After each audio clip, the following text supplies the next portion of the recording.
నమస్తే, welcome to Suman TV. ఎప్పుడైతే ఈ స్మార్ట్ ఫోన్స్ అనేది వాడడం స్టార్ట్ అయిందో అప్పటి నుంచి మనుషులకు రోగాలు అనేది కూడా పెరిగిపోవడం స్టార్ట్ అయిపోయింది. రకరకాల సమస్యలన్నీ కూడా స్టార్ట్ అవుతున్నాయి. అందులో మనకి మణికట్టుకు సంబంధించినటువంటి వ్రిస్ట్ ప్రాబ్లమ్స్ కూడా మనం చెప్పుకోవచ్చు. సో ఈ వ్రిస్ట్ ప్రాబ్లమ్స్ ఎన్ని రకాలుగా ఉంటాయి?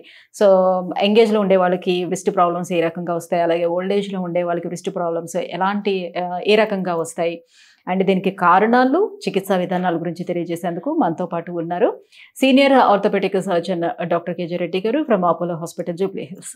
Hello sir. హలో సార్, మణికట్టు సమస్యలు, బ్రెస్ట్ ప్రాబ్లమ్స్, సో చాలా రకరకాల సమస్యలతోటి రావచ్చు. అందులో కూడా ఇటీవల కాలంలో ఎక్కువగా ఈ ల్యాప్టాప్స్ అండ్ మొబైల్స్ ఎక్కువగా ఇది చేస్తున్నాం కాబట్టి, అందులోనే పిల్లల నుంచి కూడా వాడుతున్నారు కాబట్టి, సో చిన్న పిల్లల నుంచే మనం చూస్తున్నాం.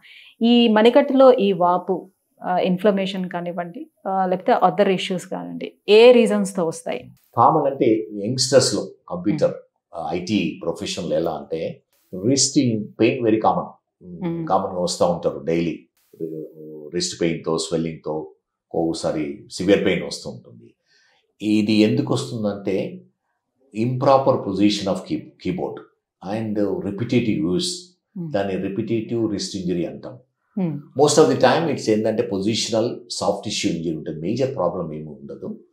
కానీ రిపీటెడ్గా ఈ కీబోర్డు సరిగా పెట్టుకోవడము లేదు, తర్వాత రిస్ట్ కూడా ప్రాపర్ పొజిషన్లో అంటే పడుకొని చేస్తూ ఉంటారు, సోఫాలో ఇష్టం ఉన్నట్టు కూర్చొని కంప్యూటర్ యూజ్ చేస్తూ ఉంటారు, మొబైల్ ఫోన్స్ కంటిన్యూస్గా ట్రావెల్ చేస్తూ, కార్లో ట్రావెల్ చేస్తూ ఇవ్వడం వల్ల ఏమవుతుందంటే రిపీటెడ్ ఇంజరీ అవుతుంది wrist లిగమెంట్స్కు.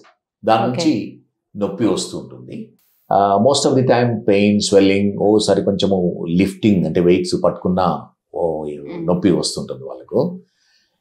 Most of the time ఇవి అంటే ఆ మెయిన్ రీజన్ అంటే కరెక్ట్ చేయడం వల్ల, కీబోర్డ్ ప్రాపర్గా యూజ్ చేయడము, కొంచెం మొబైల్ ఫోన్స్ తగ్గించడం వల్ల ఈ సిమ్టమ్స్, ఆ ప్రాబ్లం క్యూర్ కావడానికి పాసిబిలిటీ ఉంది.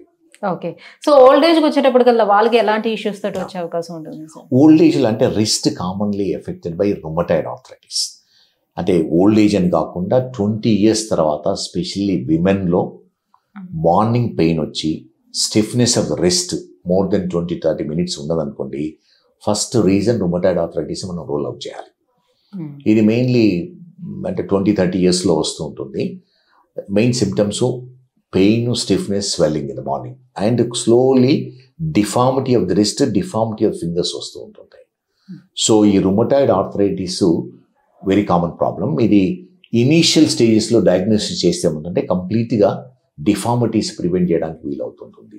Rheumatoid arthritis generally blood test, rheumatoid factor, ANA profile, తర్వాత ఈఎస్ఆర్, సిఆర్పి చేయడం వల్ల మనం రుమటాయిడ్ ఆర్థరైటిస్ డయాగ్నోస్ చేయొచ్చు. సర్జరీ లేకుండానే ఈ రుమటాలజిస్ట్ మెడికేషన్ వల్లనే కంప్లీట్ క్యూర్ కావడానికి పాసిబిలిటీ ఉంది. ఈ రోజు రేపుల్లో బయాలజిక్ ట్రీట్మెంట్ అని ఉంటుంది rheumatoid arthritis, very effective treatment. So ligament గాయాలు అనేది ఎలాంటి వారిలో చూడొచ్చు అంటారు? లిగమెంట్ అనేది రిస్ట్లో ఒకటి కార్టిలేజ్ ఉంటుంది, నీ జాయింట్ లాగానే టిఎఫ్సిసి అంటాం, అంటే ట్రయాంగులర్ ఫైబ్రో కార్టిలేజ్ కాంప్లెక్స్ అని. రిస్ట్ చిన్న అంటే లిటిల్ ఫింగర్ సైడ్ ఉంటుంది. ఇది రిపిటేటివ్ ఇంజరీ వల్ల కూడా డ్యామేజ్ అవుతుంది. స్పోర్ట్స్ ఇంజరీ వల్ల, టెన్నిస్ ప్లేయరు అంటే ర్యాకెట్ స్పోర్ట్స్ ఉంటాయి కదా, టెన్నిస్, బ్యాడ్మింటన్, షటిల్ ఆడే వాళ్ళలో ఒకసారి యాక్సిడెంట్స్ వల్ల కూడా, మోటార్ బైక్ యాక్సిడెంట్ అయ్యి రిస్ట్ మీద పడడం వల్ల యంగ్ పీపుల్ ఆ లిగమెంట్ డ్యామేజ్ అవుతుంది, అది కార్టిలేజ్ డ్యామేజ్ అవుతుంటుంది. అది జనరల్ ఎలా అంటే ఈ లిటిల్ ఫింగర్ సైడ్ నొప్పి వస్తుంటుంది, weight lifting, prolonged use of computer చేయడం వల్ల నొప్పి, సివియర్ పెయిన్ వస్తుంటుంది. మోస్ట్ ఆఫ్ ది టైం ఇది ఎలా అంటే ఎక్స్రేలో నార్మల్ ఉంటుంది. డాక్టర్ దగ్గరికి వెళ్ళి ఎక్స్రే తీసుకున్నారనుకోండి, బోన్లో ప్రాబ్లం ఉండదు, బోన్స్ నార్మల్ ఉంటుంది, ఎక్స్రే నార్మల్ ఉంటుంది. ఇది అందుకని మిస్ కావడానికి ఛాన్స్ ఉంటుంది. ఎవరికైతే అంటే ప్రొలాంగ్డ్ పెయిన్ సింపుల్ మెజర్తో తక్కువ లేకుండా, specially on the little finger side on the wrist పైన పెయిన్ ఉంది, ఎక్స్ట్రీమ్ ఈ విధంగా ఈ వైపు అంటే లిటిల్ ఫింగర్ వైపు మూవ్ చేసినప్పుడు నొప్పి వస్తుందో, పాసిబిలిటీ ఆఫ్ ఆ కార్టిలేజ్ డ్యామేజ్. సో మణికట్టులో సమస్య ఉంటే సార్ మీకు చేతిలో వాళ్ళకి పట్టు అనేది ఉంటుందా? ఉంటుంది, అంటే పట్టు అనేది ఉండదు, అంటే పెయిన్ వస్తుంటుంది, ఒకసారి వీక్నెస్ వస్తూ ఉంటుంది.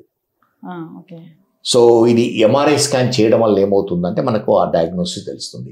ఎనీ రిస్ట్ ప్రాబ్లం ఫింగర్స్ కూడా ఎఫెక్ట్ అవుతుంది, ఎందుకంటే ఈ అన్ని లిగమెంట్స్ కూడా రిస్ట్ నుంచే ఫింగర్స్ సప్లై అవుతుంది. So any problem wrist, fingers కూడా వాటి స్ట్రెంగ్త్ కానీ మొబిలిటీ కానీ ఎఫెక్ట్ అవుతుంది. ఓకే. సో ఈ కార్పల్ టనల్ సిండ్రోమ్ తో కూడా మణికట్లో పెయిన్ వచ్చే ఛాన్స్ ఉంటుంది. కార్పల్ టనల్ సిండ్రోమ్ అనేది వెరీ కామన్ ప్రాబ్లం, స్పెషల్లీ లేడీస్లో కామన్ ఉంటుంది, ఫాలోయింగ్ ప్రెగ్నెన్సీ ఉంటుంది, థైరాయిడ్ ప్రాబ్లం ఉన్న వల్ల ఉంటుంది.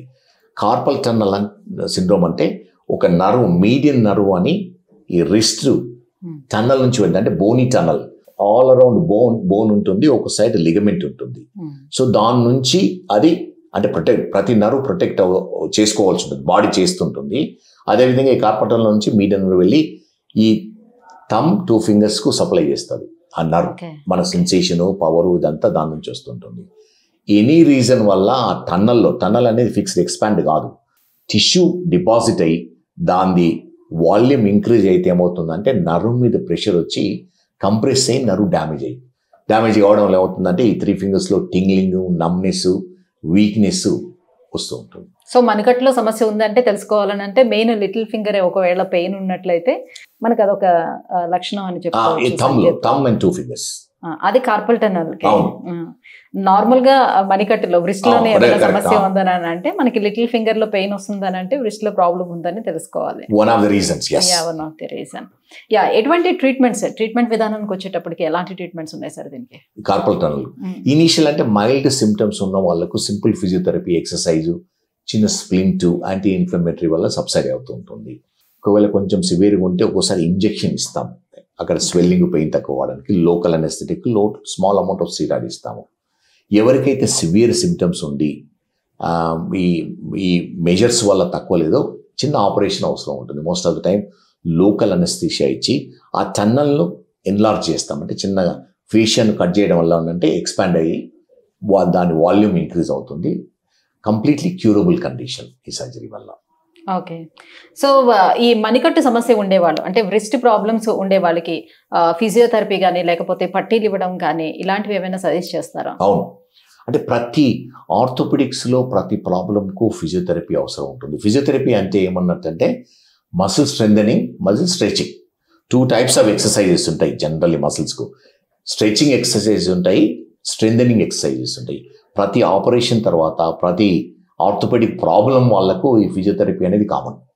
అండ్ ఇనీషియల్ స్టేజెస్లో పెయిన్ ఉన్నప్పుడు ఫిజియోథెరపీ ఏం చేస్తారంటే లోకల్ అల్ట్రాసౌండ్, ఐఎఫ్టీ ఇచ్చి నొప్పి తగ్గిస్తారు, స్వెల్లింగ్ తగ్గిస్తారు. తర్వాత ఈ ఎక్సర్సైజ్ అనేది వెరీ కామన్, అంటే కంపల్సరీ అవసరం ఉంటుంది. ఓకే. సో పోస్ట్ ప్రికాషన్స్ వీళ్ళు ఏం తీసుకోవాలి తర్వాత? ఈ కార్పల్ టన్నల్ వాళ్ళు జనరల్లీ ఎలా అంటే ఇది ఎనీ హ్యాండ్ అనేది వెరీ సెన్సిటివ్. మనం మూవ్ చేయకుండా, యూజ్ చేయకుండా ఉంటే ఏమవుతుందంటే వీక్నెస్, మసిల్ వేస్టింగ్ అవుతుంటుంది. So gentle mobilization, both active and passive mobilize చేయడం ఇంపార్టెంట్. ఈ రోజు రేపులో చిన్న స్ట్రెస్ బాల్స్ దొరుకుతాయి, దాన్ని కంటిన్యూస్గా స్క్వీజ్ చేయడం, 3-4 times స్క్వీజ్ చేయడం వల్ల ఏమవుతుందంటే మన స్ట్రెంగ్త్ పెరుగుతుంది, మొబిలిటీ ఇంప్రూవ్ అవుతుంది, సిమ్టమ్స్ తక్కువ అవుతుంది. Thank you so much sir. So wrist problems సాధారణంగా యంగ్స్టర్స్లో కానీ ఓల్డ్ ఏజ్లో వాళ్ళు కానీ ఎందువల్ల వస్తుంది అండ్ ట్రీట్మెంట్స్ గురించి తెలియజేసినందుకు thank you so much. Thank you.